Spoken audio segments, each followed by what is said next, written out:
देख रहे हैं राजीव टाइम्स में हूं आपके साथ आराधना नामदेव। रुक करते हैं इंदौर की प्रमुख खबरों की ओर। केंद्रीय कृषि मंत्री शिवराज सिंह चौहान गुरुवार को इंदौर के सोयाबीन अनुसंधान केंद्र पहुंचे।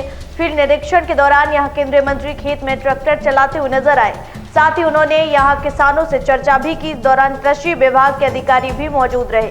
यहां उन्होंने बैठक को लेकर मीडिया से चर्चा की। उन्होंने कहा कि वे नकली किसान नहीं, असली किसान हैं। उन्होंने बताया आज खेती किसानी और खासतौर पर सोयाबीन की खेती से जुड़े तमाम पक्ष मौजूद हैं। इस बैठक में देश भर के कृषि विज्ञान केंद्रों के वैज्ञानिक, कृषि विश्वविद्यालयों के विशेषज्ञ, राज्य और केंद्र सरकार के अधिकारी शामिल हुए हैं। उन्होंने विकसित कृषि संकल्प अभियान का जिक्र करते हुए कृषि के लिए नवाचार, उन्नत तकनीक साझा करने का आह्वान किया है। इंदौर में है देश के सर्वश्रेष्ठ वैज्ञानिक, कृषि वैज्ञानिक, किसान, कृषि मंत्री,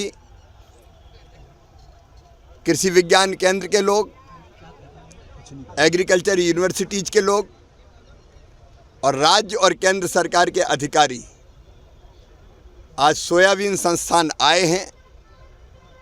हमने अभी विकसित कृषि संकल्प अभियान चलाया था, इसलिए कि लैब में जो प्रयोग होते हैं वैज्ञानिक करते हैं वो लैंड पे किसान के बीच जाने चाहिए, लेकिन लैब और लैंड मिलते ही नहीं थे। तो हम वैज्ञानिक, कर्मचारी, अधिकारियों को गांव में ले गए और आज हम यहाँ चर्चा करने वाले हैं सोयाबीन की फसल पर। सोयाबीन एक महत्वपूर्ण तिलहन की फसल है और कुल तिलहन की फसल में 34% योगदान सोयाबीन का है, लेकिन सोयाबीन की उत्पादकता बढ़ नहीं रही। कई मामलों में कुछ जगह कम भी हुई है। वायरस अटैक हो रहे हैं, एलोमोजिक और दूसरी बीमारियां फसलों को बर्बाद कर देती है और किसान का खर्चा बढ़ता है पेस्टिसाइड डाल डाल के। और इसलिए आज हम सब आए हैं। यहाँ खेत में भी चर्चा किसानों से होगी और सोयाबीन अनुसंधान के अंदर मंत्री, राज्यों के मंत्री, यहाँ के वैज्ञानिक, यहाँ के किसान और केंद्र और राज्य सरकार के अधिकारी और एग्रीकल्चर यूनिवर्सिटीज के लोग सब गहन चिंतन और मंथन मनन करेंगे कि सोयाबीन की उत्पादकता कैसे बढ़ाएं, उत्पादन बढ़ाएं, लागत घटाएं, अच्छी किस्म का सोयाबीन पैदा कर पाएं ताकि देश को तेल आयात ना करना पड़े। 1,32,000 करोड़ का तेल विदेशों से आ रहा है और यहाँ हमारे किसान बैठे हैं दिनों रात मेहनत करने वाले।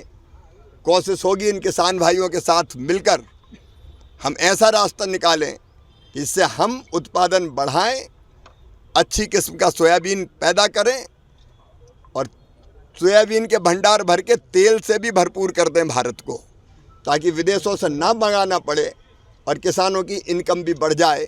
इस सब पर आज चिंतन, मनन और मंथन के लिए हम लोग आए हुए हैं। इंदौर कलेक्ट्रेट पर आज प्रदर्शन हुआ। इसमें इंदौर बांगरदा रोड लक्ष्मी अनाज मंडी के पास बसी बस्ती के रहवासी शामिल थे। ये लोग जिला प्रशासन और नगर निगम द्वारा जारी किए गए नोटिस के खिलाफ प्रदर्शन कर रहे थे, जिसमें अवैध अतिक्रमण हटाने की बात कही गई है। प्रदर्शनकारियों का कहना है कि हर साल बारिश के मौसम में उन्हें यहाँ से हटा दिया जाता है, लेकिन इस बार उनके मकानों को तोड़ने का नोटिस जारी किया गया है और जब उनके मकानों को तोड़ा जाएगा तो उन्हें कहीं भी रहने की जगह दी जाएगी। तो कुछ नहीं, हमको कहीं रहने को जगह दे दो व्यवस्थित। तो हमारे टापरे बने हर बार टूटने का ही आता है। मंडी अधिकारी है वो बोलता है कि तुम्हारा मकान हटाओ, अवैध बने हुए। कहाँ पर है? हम मकान क्यों हटा, हम इतने सालों से रह रहे हैं यहाँ पे। तो हमें मकान कहीं रहने को व्यवस्था दे दो, जगह दे दो कहीं, तो हम हमारे बच्चों को लेकर वहाँ पे रह सकते हैं। कहाँ पर रहते हैं आप लोग? छोटा बांगरदा अनाज मंडी, झोपड़पट्टी। अच्छा, क्या कहा जा रहा है अधिकारियों द्वारा? अभी तो हम लोगों के कागज जमा कर लिए, पता नहीं आगे कार्रवाई क्या होगी। अब आगे आप क्या करोगे अगर आपकी सुनवाई नहीं हुई तो? बहुत साल हो गए, हर साल जैसे पानी आता तो बस नोटिस आ जाता हमारे साथ। ऐसे नहीं कि हमको 1 साल ऐसे गए, ना तो मलवा आन देते, ना तो लकड़ी आन देते, ना तो सब्जी वाले को आन देते। जहाँ वहाँ अपन कितने भी बजे मजदूरी करने जाते, रात को 8 बजे आते, 9 बजे आते, जब सब्जी लेने जाते। कहाँ पर? ये बांगरदा रोड, झोपड़पट्टी है, छोटा बांगरदा। कितने लोग रहते हैं वहाँ पर? बहुत 100-150 होगा। अभी क्या कहा गया आपको? हमको कहीं दे दे तो अच्छा है, कहीं हमको ऐसे परेशान नहीं करना चाहिए, कहीं हमको मल्टी दे दे, कहीं मकान बना हुआ दे दे।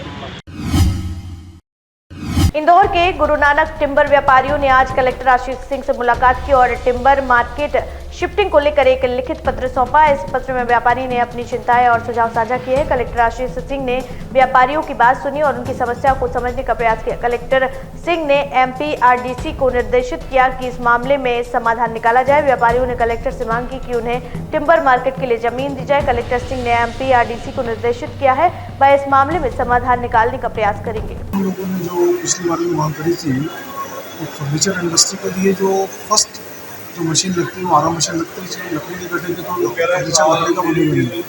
तो आज हमारा जो प्रधानमंत्री है वो भी चाहते हैं कि चाइना से फर्नीचर नहीं आए, उसका मैन्युफैक्चरिंग इंडिया में हो, और हमारे मुख्यमंत्री जी चाहते हैं वो इंदौर पीथमपुर क्लस्टर में हो।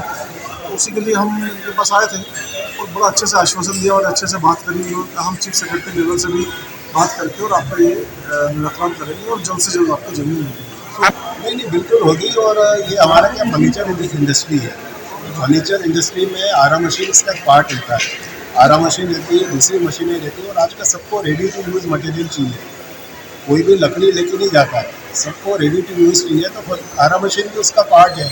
अब एक आरा मशीन को प्रतिबंधित क्षेत्र में गिनने की इसको हम प्रमोट नहीं करते, जबकि फर्नीचर को तो प्रमोट कर ही रहे हैं। हमारे मुख्यमंत्री जी ने, प्रधानमंत्री जी ने पूरा फर्नीचर क्लस्टर के लिए हर जगह वो प्रयास कर रहे हैं, तो हम भी वही बात बोल रहे हैं। टिम्बर मार्केट की शिफ्टिंग का कार्य किया जाना है, और इस संबंध में पूर्व में भी ये लोग मिले थे। अभी समस्या ये है कि जो एमपीएसआईडीसी के तहत जो आरा मशीन और जो संबंधित गतिविधियां हैं अभी प्रतिबंधित श्रेणी में आते हैं। जीएमडीआईसी के माध्यम से ही एक चीज़ की जा सकती है। उनके पास इतनी बड़ी लैंड जो है वो अवेलेबल नहीं है, तो क्या इसका रास्ता हो सकता है? एमपीआईडीसी को निर्देशित किया गया है कुछ न कुछ रास्ता निकालकर इसकी शिफ्टिंग का कार्य कर रहे हैं। जहां इंदौर में शराब दुकानों को लेकर लगातार विरोध प्रदर्शन देखने को मिल रहा है, रहवासियों ने इसकी शिकायत भी कलेक्टर आशीष सिंह से की है। कलेक्टर ने इस शिकायत को गंभीरता से लेते हुए संबंधित अधिकारियों को जांच के आदेश दिए हैं और जल्द से जल्द इसके निराकरण की भी बात कही है। कलेक्टर सिंह ने बताया कि कई दिनों से चंदन नगर और कुशवाहा नगर की शराब दुकानों को लेकर रहवासी आक्रोश जता रहे हैं। रहवासियों में कुछ शराब की दुकानों की वजह से किसी तरह की परेशानी का सामना न करना पड़े, इसको लेकर अधिकारियों को निर्देश दिए गए हैं। उन्होंने कहा है अगर संभव होगा तो शराब दुकान को अन्य स्थानों पर शिफ्ट किया जाएगा।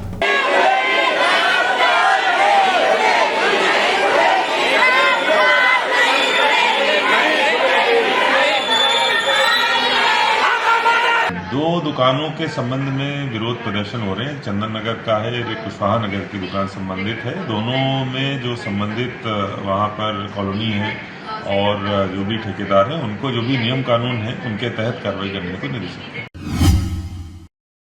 घर में महिलाओं को अकेली पाकर उन्हें शिकार बनाने वाली 2 शातिर महिलाएं गिरफ्तार की गई हैं। ये मामला इंदौर के हीरानगर थाना क्षेत्र का है, जहां फरियादी ने पुलिस को शिकायत की है कि मैं अपने घर की अलमारी में मेरी पत्नी का सोने का मंगलसूत्र, अंगूठी, चेन, कान और किटॉक्स और नकदी रखकर बैंक पे ड्यूटी करने चला गया था। शाम को फरियादी की पत्नी ने फोन कर बताया आपने जो रकम और नकदी अलमारी में रखे थे वो नहीं मिल रहे हैं। मैं घर पहुंचा तो मेरी पत्नी ने शाम को एक अनजान लड़की को अपने घर आना बताया। पुलिस ने सीसीटीवी फुटेज के आधार पर दोनों महिलाओं को पुलिस टीम ने घेराबंदी कर पकड़ लिया। पुलिस ने आरोपी महिलाओं से चुराई गई गहने और नकदी बरामद कर लिए हैं। हाँ, अभी 2 दिवस पूरे घटना संज्ञान में आई हुई थी, जिसके फरियादी दिलीप यादव के द्वारा बताया गया कि वो नॉर्थ एवेन्यू कॉलोनी में रहते हैं और वहाँ पे काम मांगने के लिए एक महिला आई हुई थी और उसके द्वारा फिर घर को देखा गया था और तभी से उसने देखा कि उसका जो सोना चांदी और कुछ नकदी पैसा रखा हुआ था वो गायब है।